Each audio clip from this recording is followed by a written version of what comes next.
నెల్లూరు జిల్లా జనసేన పార్టీ కార్యాలయానికి విచ్చేసిన ప్రభుత్వ విప్ మరియు తాడేపల్లిగూడెం ఎమ్మెల్యే బోలిశెట్టి శ్రీనివాస్కు జిల్లా నాయకులు ఘన స్వాగతం పలికారు. ఈ సందర్భంగా జిల్లా జనసేన నాయకులు ఆయనని పుష్పగుచ్చాలతో అభినందించి మర్యాదపూర్వకంగా సత్కరించారు. అనంతరం ఏర్పాటు చేసిన విలేకరుల సమావేశంలో బోలిశెట్టి శ్రీనివాస్ మాట్లాడుతూ పవన్ కళ్యాణ్ గారి ఆదేశాల మేరకు జిల్లాలో పార్టీ సభ్యత నమోదు కార్యక్రమ పరిశీలకుడిగా విచ్చేసినట్లు తెలిపారు.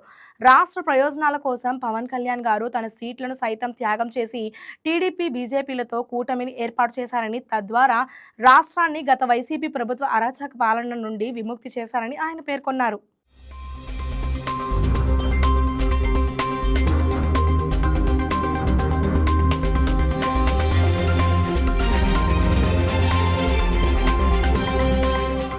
రాష్ట్ర వ్యాప్తంగా జరుగుతున్నటువంటి మెంబర్షిప్ కార్యక్రమానికి ఇవాళ ఈ నెల్లూరు జిల్లాకి ఇన్ఛార్జిగా నన్ను వేయడం, ఇక్కడ ఉన్న వివాదాలన్నీ పరిష్కరించే దిశగా జన సైనికులు కానీ అందరూ సంతోషంగా ఉండాలి, వారి కుటుంబాలన్నీ బాగుండాలనే ఉద్దేశంతో ఈరోజు పవన్ కళ్యాణ్ గారు ఈ కార్యక్రమాలన్నీ చేపట్టడం, ఈ ఉద్యమి ఏదైతే ఉందో దీన్ని ప్రజల్లో తీసుకెళ్ళి పవన్ కళ్యాణ్ గారికి ఆశయం రాష్ట్రం బాగుపడడం, రాష్ట్ర ప్రజల శ్రేయస్సు ఆయన జయంగా ఇవాళ ఆయన చేసే పనితీరు ప్రతి ఒక్కరు కూడా గమనిస్తూ ఉన్నారు. రాజకీయాల్లో మాట నిలబెట్టుకోవడం చాలా కష్టం, అది నిలబెట్టుకునే వ్యక్తి పవన్ కళ్యాణ్ గారు మాత్రమే అనేది ప్రజలు నమ్ముతూ ఉన్నారు. ఇవాళ దాన్ని ప్రజల్లో తీసుకెళ్ళడానికి మన పార్టీ అంటే ఆడిన మాట తప్పడం అనేది, తప్పకుండా చేయడం అనేది రాజకీయాల్లో చాలా కష్టం.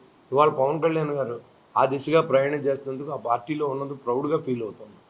కానీ ఇక్కడ ఈ జిల్లాలో కొన్ని డిస్టర్బెన్స్ ఉండడం, నిన్నంతా కూడా దాన్ని అందరినీ అన్నదమ్ములాగా అక్కచెల్లిలాగా నిన్నంతా అజయ్ గారి ఆఫీస్కి వెళ్ళడం, ఆయన కూడా మాట్లాడడం, అదేవిధంగా మన సిటీ కాంగ్రెస్ ఆఫీస్ కూడా నీ సిటీ జనసేన ఆఫీస్ కూడా రావాలని చెప్పి మరి అడగడం, తప్పకుండా ఎక్కడైనా ఒకటి అక్కడికి వెళ్ళాం, ఇక్కడికి కూడా వస్తాం. వీళ్ళందరూ కలిసి పనిచేయడమే జనసేన పార్టీ జనసేన పార్టీ బలం. మనలో మనం గొడవ పడితే ఎదరోళ్ళు హీరోలు అవుతారనే విషయాన్ని అందరికీ తెలియజేయడం జరిగింది. మా సోదరిమణులు జన సైనికులు వీర మహిళలందరూ కూడా జరిగిన అవమానాన్ని మీరు పార్టీ గురించి భరించండి, మా గురించి భరించండి, వాళ్ళందరి తరఫున నేను క్షమాపణ కూడా చెప్తున్నాను. పార్టీలో ఏదన్నా మిమ్మల్ని అవమానపరిచి ఉంటే ఎవరైనా జనసేన పార్టీ తరఫున మా చెల్లెళ్ళందరికీ నేను క్షమాపణ చెప్తున్నాను. అదేవిధంగా నేను అజయ్ గారు కూడా చెప్పాను, ఎవరైతే దూషించారో ఈ ఆడపిల్లని వాళ్ళందరినీ కూడా పిలిచి ఆయన కూడా మాట్లాడుతూ ఉన్నాడు. వీళ్ళందరూ సహకరించారు, అటు అజయ్ గారు కానీ ఇటు సుజయ్ కానీ. ఇక్కడ ఉన్న రూరల్ కాన్స్టిట్యూన్సీలు అన్నీ కూడా బాగా జరిగినాయి. అన్నీ కూడా ఇది ఒక ఉద్యమంలాగా ప్రజల్లో తీసుకెళ్తూ ఉన్నారు. ఇది పవన్ కళ్యాణ్ గారు ఇవాళ మెంబర్షిప్ వల్ల పార్టీకి ఏమీ కలిసి రాదు, కానీ ఈ మెంబర్షిప్ చేయడం వల్ల మన బలాన్ని, మన స్ట్రెంగ్త్ని, ఈ నెల్లూరు జిల్లాలో మనకు ఉన్న స్ట్రెంగ్త్ని బట్టి రేపు రాబోయే ఎలక్షన్స్లో లోకల్ బాడీస్ కానీ, లేదా అదేవిధంగా రేపు పొద్దున్న ఎమ్మెల్యే ఎలక్షన్స్ కానీ, మున్సిపాలిటీ ఇక్కడ సిటీ ఎలక్షన్స్ కానీ మనం పాత్రదారులు పోషించాలంటే పార్టీకి ఒక కాన్ఫిడెంట్ కావాలా. కాన్ఫిడెంట్ ఇమ్మని అడుగుతున్నాను నేనంతే. మనకి బలాన్ని పెంచండి. ఈ డబ్బులు కట్టడం వల్ల మీకు ఏదో ఇన్సూరెన్స్ అవుతున్నది ఇదేం కాదు. ఆ ఇన్సూరెన్స్ మీ కుటుంబాలకు ఉపయోగపడే విధంగా ఆయన సినిమాల్లో సంపాదించిన డబ్బులు కూడా జన సైనికులు శ్రేయస్ కోసం ఖర్చు పెడతానని నేను కూడా చెప్పడం జరిగింది. దీనికి 2 కోట్ల రూపాయలు ఇవ్వడం జరిగింది.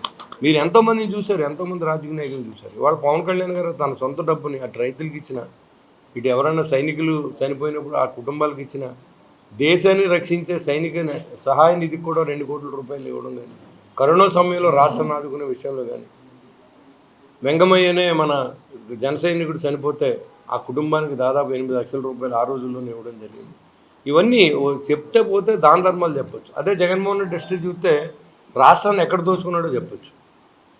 ఇది ఈ 2 పార్టీలకు ఉన్న తేడానే మనం ప్రజల్లో తీసుకెళ్లాల్సిన అవసరం ఉంది. ఇవాళ 2 సంవత్సరాలు సమయం గడిచేటప్పటికి జనం మనం మర్చిపోయారు, మన దోపిడీ మర్చిపోయారు అనే విధంగా ఇవాళ వైసీపీ నాయకులు తీరు కనపడుతుంది. ఇవాళ మీరు 5 సంవత్సరాలు చేసిన విధ్వంసాన్ని ఇవాళ కూటమి ప్రభుత్వం పూర్తిగా పూడ్చలేకపోయినా మెల్లిమెల్లిగా అభివృద్ధి దిశగా ఈ రాష్ట్రాన్ని ముందుకు తీసుకెళ్ళడం చంద్రబాబు నాయుడు గారు కానీ, అదేవిధంగా పవన్ కళ్యాణ్ గారు కానీ, నరేంద్ర మోడీ గారి సహకారం పూర్తిగా ఈ రాష్ట్రానికి ఇవ్వడం, ప్రాజెక్టులు పూర్తి చేసుకునే విధంగా, అన్ని హైవేలని మన కనెక్టివిటీ ఇచ్చే విధంగా, రైల్వేస్ని స్పీడ్ రైల్స్ని మన రాష్ట్రంలో ప్రవేశపెట్టే విధంగా, ఎయిర్పోర్ట్లు శాంక్షన్ చేసే విధానంలో కానీ కేంద్ర ప్రభుత్వం పూర్తిగా సహకరిస్తూ ఉంది బికాజ్ ఆఫ్ పవన్ కళ్యాణ్ గారు కలపకపోతే ఇవాళ ఆయన సీట్లు వదులుకుని తెలుగుదేశం నాయకుల్ని ఒప్పించి, వీటి బీజేపీ నాయకుల్ని ఒప్పించి ఈ కూటమి అనేది ఏర్పడకపోతే ఇవాళ ఈ రాష్ట్ర అభివృద్ధి శూన్యంగా మిగిలిపోను. మళ్ళీ ఏదైతే పాత ప్రభుత్వం జగన్మోహన్ రెడ్డి గారు వస్తే ఈ రాష్ట్రం విధ్వంసం కానీ ఎలాంటిది మిగలదు. మీరు చూసే ఉంటారు ఇప్పుడు అసలు ఓడిపోయిన తర్వాత ప్రతిరోజు జనం బెదిరిస్తూ ఉన్నారు, నాయకులను బెదిరిస్తూ ఉన్నారు, సీఎంని బెదిరిస్తూ ఉన్నారు. అంటే వీళ్ళు నిజంగా అధికారంలోకి వస్తే ఎలా ఉంటారన్నది వీళ్ళ మనస్తత్వం మీరు అర్థం చేసుకోండి.